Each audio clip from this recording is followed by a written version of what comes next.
अस्सलाम वालेकुम।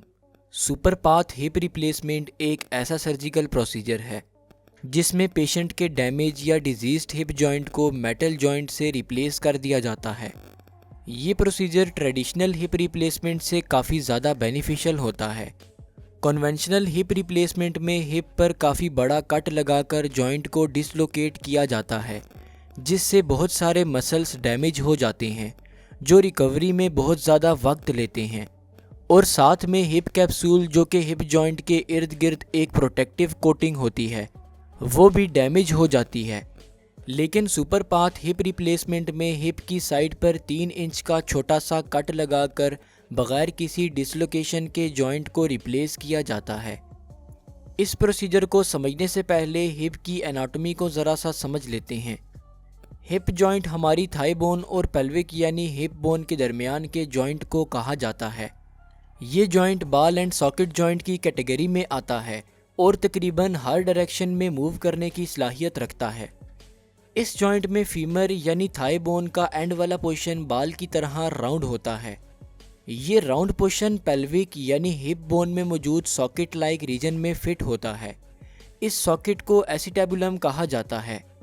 बाज़-औक़ात बढ़ती उम्र के साथ इस जॉइंट पर वज़न पड़ते रहने से ये जॉइंट डैमेज हो जाता है, या फिर किसी डिजीज़ जैसा कि अर्थराइटिस या इंजरी की वजह से इस जॉइंट में वेयर एंड टेयर हो जाता है, जिसकी वजह से ये जॉइंट स्टिफ हो जाता है और बहुत पेन करने लगता है, और इस तरह पेशेंट की डेली एक्टिविटीज़ डिस्टर्ब होती हैं।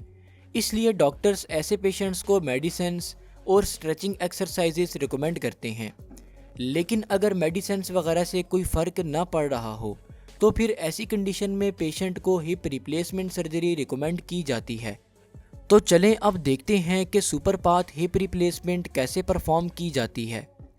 सर्जरी के दौरान पेशेंट को साइड एंगल में लिटाकर जनरल एनेस्थीसिया दिया जाता है। इसके बाद पेशेंट की लेग को 45 एंगल पर बेंड किया जाता है। इसके बाद सर्जन हिप की साइड में तकरीबन 3 इंच का कट लगाता है। कट लगाने के बाद बगैर किसी मसल्स को डैमेज किए हुए सर्जन मसल्स को साइड पर रिट्रैक्ट कर देता है। इसके बाद सर्जन हिप के गिर्द कैप्सूल को कट लगाकर ओपन करता है, जिससे हिप जॉइंट एक्सपोज हो जाता है। फिर सर्जन फीमर बोन के हेड पार्ट को काट के रिमूव कर देता है। इसके बाद सर्जन एसिटेबुलम सॉकेट को राउंड करता है और उसमें मेटल सॉकेट्स को फिट कर देता है। इसी के साथ फीमर बोन में भी मेटल रॉड इंसर्ट किया जाता है, जिसके हेड पर बाल जॉइंट मौजूद होता है। इसके बाद सर्जन मेटल बाल जॉइंट को सॉकेट में फिट कर देता है और टांग को मूव करके जॉइंट की मूवमेंट को देखता है। अगर सर्जन को लगे कि जॉइंट सही तरीके से फिट बैठा हुआ है तो फिर सर्जन हिप कैप्सूल को टांके लगाकर बंद कर देता है और इसके बाद आहिस्ता आहिस्ता सारी लेयर्स को सीव करके बैंडेज लगा देता है। और इस तरह super path hip replacement surgery complete हो जाती है। क्योंकि इस सर्जरी में कोई मेजर मसल्स वगैरह डैमेज नहीं हुआ होता, इसलिए ज़्यादातर केसेस में पेशेंट सर्जरी के बाद कुछ घंटों बाद ही चलने के काबिल हो जाते हैं। आज के लिए इतना ही, मिलते हैं अपनी नेक्स्ट वीडियो में। तब तक के लिए मुझे इजाज़त दें। शुक्रिया। अल्लाह हाफिज़।